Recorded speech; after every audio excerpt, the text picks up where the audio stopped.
Anda kembali bersama kami pemirsa. Sekarang saya akan berikan kesempatan dari masing-masing tim ses untuk menjawab pertanyaan dari panelis. Tadi sebelumnya jika awali dari 01, silakan dari 02 terlebih dahulu. Mas Derajat, silakan.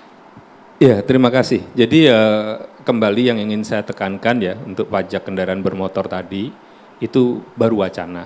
Kantornya Pak Luhut juga menjelaskan bahwa itu adalah wacana. Mungkin juga usulannya bukan dari kantornya Pak Luhut, karena kan itu dari rapat interdepartemen. Jadi kita juga saya udah katakan bahwa kami tidak akan menerapkan itu. Kemudian pajak hiburan itu yang dikenakan kan beberapa hiburan tertentu saja, yang klub malam, disco, spa. Ya kalau bukan pelanggan itu mestinya nggak terkena kan, kecuali yang pelanggan diskotik, klub malam segala macam. Jadi dan yang kesana kan orang yang spendingnya sudah berbeda. Jadi kalau pajak hiburan saya rasa tingkat kontroversinya kepada masyarakat enggak, tapi kalau kendaraan bermotor tingkat kontroversinya tinggi. Dan mungkin juga Pak Luhut mengangkat itu justru untuk menunjukkan kepada yang mengusulkan, ini loh banyak rakyat yang ngelawan gitu loh. Mungkin saja ya, saya nggak tahu, saya belum komunikasi dengan dia. Nah pertanyaan Mas Yanuar bagus sekali. Kalau dari tadi 03 nggak jelas, 01 keadilan itu maksudnya apa? Nah kan bagaimana realnya? Yang disampaikan Pak Prabowo itu adalah teknologi, kemudian tentu ada intelijen, kita pernah diskusikan itu ya. Dan sumbernya ini bukan sumber ngintelijenin masyarakat. Kalau ngintelijenin masyarakat nggak sebanding antara biaya dengan masuknya. Ya. Tapi yang dikejar ini adalah illegal ekonomis. Ekonomi ilegal yang banyak sekali di sekitar kita.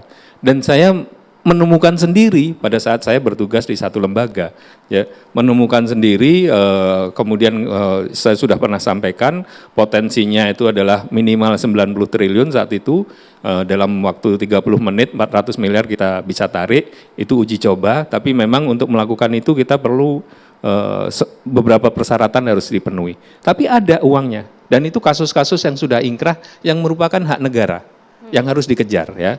Kemudian yang kedua yang pernah saya sampaikan adalah berkali-kali juga yang bisa saya sampaikan, satu perubahan peraturan. Peraturan hanya satu kalimat saja dirubah, 116,4 triliun itu bisa dilepas. Dari situ kemudian bisa disalurkan, mungkin bisa masuk melalui obligasi infrastruktur, bisa masuk melalui obligasi hijau ya. Ada beberapa yang lain yang saya memang belum dapat kasarnya surat izin surat izin ngoceh mengenai yang lainnya ya. Tapi intinya ilegal ekonomis di sekitar kita ya, macam-macam lah. Dan itu bisa kita kejar dengan beberapa hal. Kalau pernah nonton beberapa film dokumenter segala macam ya, kita akan bisa mengetahui illegal ekonomisnya itu. Dan illegal ekonomis itu kemudian dengan pendekatan tertentu, karena mereka tidak bayar pajak, mereka juga merugikan perekonomian, itu bisa kita tangani. Detailnya saya nggak bisa bebas, tapi intinya yang bisa saya sampaikan adalah Prabowo Gibran tidak akan menaikkan tarif pajak. Ya, Prabowo Gibran juga tidak akan mengejar rakyat banyak, apalagi mahasiswa, apalagi pemilik motor, enggak. Karena kami sudah menemukan sumber-sumber penerimaan yang memang harus kita terima. Terima kasih. Baik, terima kasih Mas Derajat.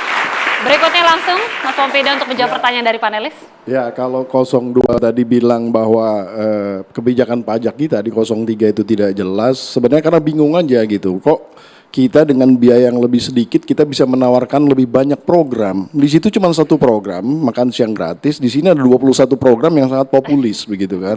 Nah, jadi bingung gitu ngejelasinnya. Tapi begini, basis daripada ekstensifikasi dan intensifikasinya tentu yang dijelaskan oleh Mas Ganjar pada saat di Kadin tempo hari itu adalah tentu digitalisasi dan kemudian bahwa yang namanya pelaporan dan kemudian restitusinya dipermudah. Sehingga di dalam konteks itu orang akan mempunyai istilahnya inisiatif untuk kemudian komitmen membayar pajak gitu di dalam konteks itu. Tapi di dalam konteks tarifnya ya kami juga berkomitmen tidak akan menaikkan itu karena kita melihat bahwa ke depan ini di dalam konteksnya adalah kita ingin melihat sektor-sektor yang belum tersentuh. Oleh karena itu di dalam visi misi kami ini, kami menekankan bahwa pentingnya kita kemudian melihat potensi di maritim kita. Kenapa maritim ini menjadi penting? Karena kita sudah tahu yang namanya sumber daya alam di darat ini udah begini-begini saja. Jadi kalau kemudian binatangnya mau dibesarkan, binatang apa lagi sih yang mau dibesarkan di situ gitu? Karena sebenarnya begitu-begitu aja. Nah, artinya ekstensifikasinya adalah basis daripada sektornya. Sektor yang namanya maritim ini luar biasa banyak karena ini adalah sumber-sumber yang namanya ketahanan pangan, ketahanan energi, dan bahkan ini adalah kalau diturunkan ini bisa menjadi memberikan basis daripada pemberian lapangan pekerjaan yang luar biasa besar. Minimal 17 juta lapangan kerja yang kita janjikan. Dan kemudiannya percepatan pertumbuhan ekonomi lebih daripada 7%, bahkan 8%. Nah ini yang diharapkan. Karena begini, kita melihat yang namanya Indonesia Emas 2045 itu nggak bisa dijalankan santai-santai aja, loyo-loyo aja. Harus dengan gerak cepat. Gerak cepatnya nih gimana? Gerak cepatnya di dalam konteks sebetulnya memberdayakan seluruh rakyat Indonesia di dalam konteks yang produktif.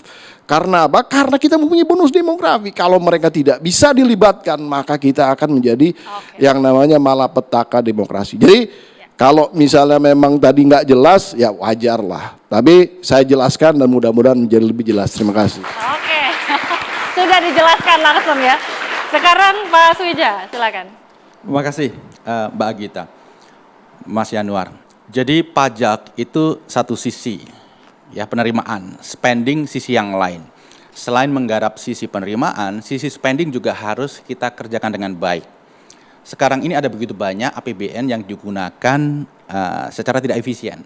Hal-hal yang sebenarnya bisa dikerjakan oleh swasta dengan investasi, itu banyak dikerjakan oleh pemerintah langsung, pakai APBN. Atau BUMN pakai PMN. Nah ini tidak efisien pada saat kita struggling dari sisi penerimaan. Yang kedua, setiap tahun kita itu ada silpa 150 triliun, 120 triliun sisa anggaran. Sehingga terkumpul tahun ini 600 triliun. Nah seharusnya ini bisa dikurangi.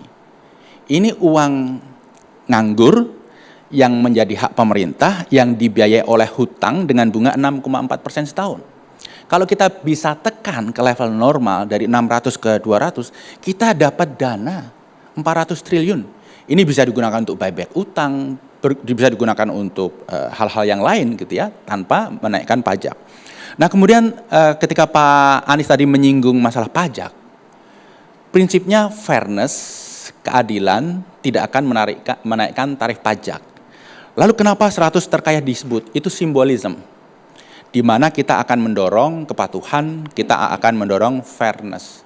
Fairness dalam hal ini misalnya apa? Pemerintah seringkali mengeluarkan insentif pajak, tax holiday, pajak 0%, 20 tahun. Untuk sektor-sektor yang gemuk, yang marginnya tebal. Tapi sektor-sektor yang mempekerjakan banyak orang, kemudian marginnya tipis, tidak dikasih insentif. Ini manufacture, sehingga banyak yang gulung tikar, banyak PHK. Kenapa tidak sektor yang tebal, tidak mempekerjakan orang, sektor yang simple, resourcesnya hanya ada di Indonesia, ini pengenaan pajaknya harus fair dengan sektor-sektor yang selama ini sudah berjasa, manufacture misalnya. Nah ini fairness yang dimaksud. Kemudian keadilan. Bagaimana sih mewujudkan keadilan? Simple. Prosesnya harus benar, karena proses tidak bohong. Proses bagus menghasilkan kebijakan yang bagus. Proses benar, melibatkan para pihak, terbuka, jangan kebijakan didesain mendadak dan didiskusikan secara tertutup. Sehingga hasilnya hanya akan menguntungkan pihak-pihak yang terlibat.